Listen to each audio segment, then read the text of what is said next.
Avant de regarder cette vidéo, n'oubliez pas de désactiver Adblock sur les vidéos YouTube, de laisser un commentaire, de vous abonner, de laisser un pouce bleu ou rouge et de partager cette vidéo le plus possible. D'ici 2020, une ville flottante sera créée sur l'océan sans taxes et sans politiciens. Ville flottante répondait à ce qui semble être un peu abstrait. Cependant, il ne faut pas oublier que ce projet futuriste se rapproche de plus en plus de la mise en œuvre. Tout dépend maintenant de l'argent, et ceux-ci ne peuvent pas manquer car une idée audacieuse a été soutenue par le co-créateur de PayPal, Peter Thiel.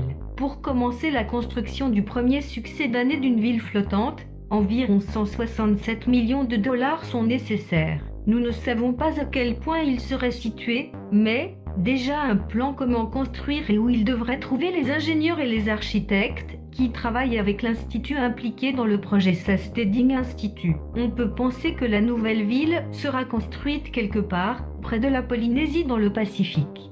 Certains appellent ce pays une version de démarrage. En accord avec les autorités de la Polynésie française, le dit Institut de Seasteading a l'intention de mener des expériences et des solutions d'essai qui pourraient être utilisées pour construire la bonne construction d'une ville flottante. Sans aucun doute, les habitants des autres îles du Pacifique, qui sont confrontés au problème de l'élévation du niveau de la mer, entraînant des inondations dans d'autres zones habitées, seront intéressés par cela. Une telle technologie vous donne la chance de survivre dans ces communautés insulaires. Les visionnaires qui ont l'intention de construire, comme ils le disent eux-mêmes, des villes de peuples libres prétendent qu'ils ont un but noble et veulent spécifiquement libérer l'humanité des politiciens et des impôts en créant une zone spéciale. Cette idée semble invitante, mais presque certainement les propriétaires de cette ville eux-mêmes voulant être réticents à devenir des politiciens parce qu'ils devront établir des relations diplomatiques avec le monde extérieur. En outre,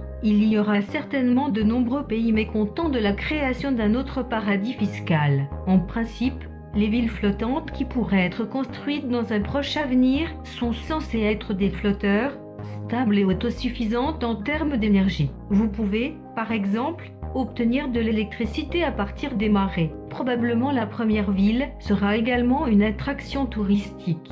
Un plan d'affaires bien construit peut permettre la construction de la première de ces structures d'ici 2020, comme annoncé par les initiateurs du projet.